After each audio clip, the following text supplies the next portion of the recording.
Bentar lagi juga bakalan ada big match nih antara Liverpool versus Manchester City. Ini dua tim yang nanti hasilnya ini akan menentukan kira-kira siapa yang terbaik antara Manchester City atau Liverpool. Nah, sekarang ini performa Liverpool juga lagi nggak konsisten nih, Bung Iksan ya. Mereka kalah menang, tapi sedangkan Manchester City ini performanya lagi bagus nih, stabil ya. Mereka belum terkalahkan, apalagi dengan datangnya Haaland nih, gila luar biasa banget sih itu. Robot ya. Tiap dia dimainin selalu cetak gol. Nah, kalau Bung Iksan melihat pertandingan nanti Liverpool Manchester City kira-kira gimana jalannya pertandingan nanti? City pasti bakal masih lebih unggul ya. Penguasaan bola, kreasi peluang. Menurut saya masih lebih unggul City ya. Tapi di sini kan pasti main di Anfield, Liverpool punya harga diri gitu kan. Pasti pertahanan harga diri itu. Yeah. Menurut saya sih pasti mungkin ada banjir gol ya. Mungkin dari antara kedua tim bakal ada akumulasi golnya bisa 5 gol lebih mungkin ya, karena melihat dua tim ini kan emang selama ini kalau ketemu kan selalu powerful lah, sama-sama take gitu kan, nggak ada yang mau bertahan sama sekali. Mungkin cuma masalahnya di sini adalah gengsi laga ini sekarang agak berkurang dibanding 2-3 musim terakhir, karena sekarang Liverpool di urutan 10 betul. Main 8 kali baru dapat 10 poin gitu kan, sedangkan City main 9 kali udah 23 poin. Itu nunjukin banget kelas dan kualitas di musim ini emang City jauh di atas Liverpool. Jadi pertandingannya bakal tetap seru lah, gengsi gitu kan, main di Anfield terutama. Jadi banjir gol, penguasaan bola, tapi menurut saya masih tetap City lebih unggul dengan Haaland dan Kevin De Bruyne-nya. Iya, jagoin City berarti ya? City lah. Berapa skornya 5-0? Enggak lah. Gak sampai 5-0 lah. Paling selisih 2 gol lah. Bisa selisih 2 gol. Bisa 4-2, ya kan, bisa 5-3. Pokoknya selisih 2. Performa tren Alexander-Arnold ini juga lagi dapat sorotan ini. Kenapa sih kira-kira kenapa dia performanya? Arnold ini sebenarnya saya udah ngamatin dia dari musim lalu. Sebenarnya lini pertahannya Liverpool itu dari sisi kanan yang paling lemah. Kalau Rizky ingat kalau di musim lalu di fase grup Liga Champion itu mereka ketemu AC Milan, beberapa tim juga itu mereka rata-rata kebobolannya dari sisi kanan. Di musim ini juga gol-gol mudah justru datang dari sisi kanan gitu kan.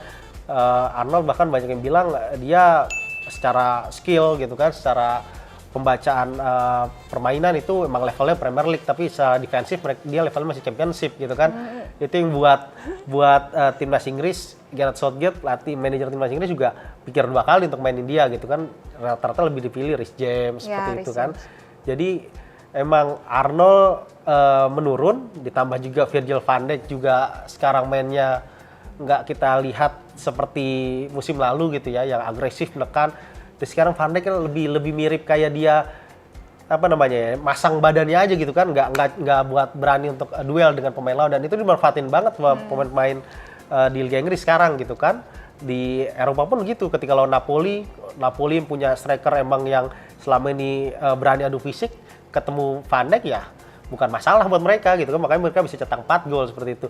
Dan ya inilah masalah di lini belakang ini, jadi harus dibenahi benar-benar sama Klopp gitu kan. Kalau seandainya kipernya bukan Alisson Becker, mungkin kalau masih Karius ya, wah udah gila nih, bukan Liverpool. Mungkin udah di zona degradasi dia sekarang.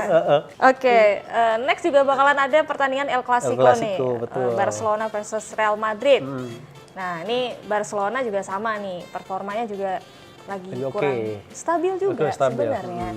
Real Madrid menang-menang terus walaupun skornya tipis-tipis. Nah, kalau menurut Bung Iksan gimana nih prediksinya ntar El Clasico? Kalau di La Liga itu Barca lagi bagus ya. Maksudnya mereka dari 8 game, dia menang 7 game beruntun kan. 6 game beruntun bahkan mereka nggak kebobolan. Meskipun di 2 game terakhir dia cuma menang 1-0 gitu kan. Jadi ini hal yang menurut Barca ini momentum yang tepat mereka buat hadapi El Clasico, karena performnya lagi positif di Liga. Tapi kalau kita sanksikan ya di Liga Champions ya, mereka baru udah kalah 2 kali gitu kan. Itu kita tepikan dulu lah mereka main di Liga Champions karena tekanan berbeda gitu kan. Dan emang kalau saya melihat Xavi itu sekarang emang ambisinya masih di La Liga dulu gitu kan. Targetnya La Liga dulu dengan pemain-pemain sekarang yang ada gitu kan.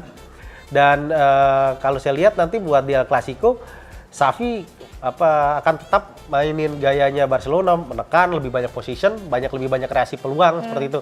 Tapi hal itu nggak bakal jadi jaminan bahwa Barca bisa menang di El Clasico nanti. Kita berkaca ke game lawan Bayern Munchen, Main di Jerman, mereka kuasai possession, mereka kuasai kreasi peluang, tapi tetap kalah gitu kan, nggak bisa golin gawangnya Munchen. Begitu juga ketika lawan AC Milan seperti itu. Dan ini bakal jadi game yang seru. Barca bakal tetap dengan gayanya mereka, main menyerang, kreasi peluang bakal sebanyak-banyaknya, bakal usaha untuk terus lakukan shoot ke gawang Madrid, tapi Ancelotti di sisi lain bakal main dengan gayanya dia lah.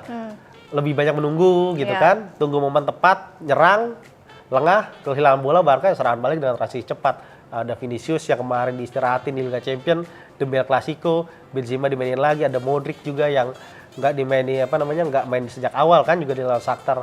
Dan ini jadi momentum juga. Di satu sisi juga cedera, ada baru sembuh dari cedera. Bener, cedera juga. Dan juga satu sisi juga ada keuntungan juga untuk Madrid karena Barca krisis back tengah kan, Jules Koundé, Andreas Christensen sama Ronald Araujo itu kan lagi cedera. Gitu kan habis pekan internasional kemarin. Jadi dengan lini belakang yang darurat, Pique dan Marcos Alonso itu bisa jadi celah yang bisa dimanfaatkan. Terutama kan dua pemain ini kan relatif kesulitan ketika menghadapi pemain menyerang yang cepat ya. Jadi inilah celah yang bisa dimanfaatkan Real di El Clasico saat ini. Xavi juga sekarang lagi dapat kritikan karena kok nggak pernah mainin Frenkie de Jong ini. Kenapa ya? Itu soal menurut saya soal lebih ke taktikal ya, karena Xavi beberapa kali mainin de Jong itu kan untuk rotasi. Jadi trio lini tengahnya Barca tuh Xavi udah punya pakem. Ada Sergio Busquets, ada Gavi dan juga ada Pedri. Udah tiga ketika lawan tim-tim besar itu aja terus dimainin kan.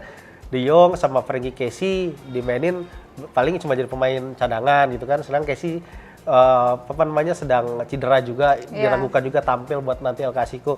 Jadi Xavi lebih suka didikan asli pemain-pemain asli Spanyol ini untuk ngisi lini tengahnya. Dan juga emang Pedri yang agresif, bisa main berposisi kayak Mezzala, terus Gavi box to box, Busquets yang bisa jaga kedalaman, yang itu emang yang cocok di Barca dengan gayanya Xavi sekarang gitu kan, untuk bantu dan suplai bola ke Lewandowski. Berarti gimana prediksinya Bung Iksan, jagoin siapa?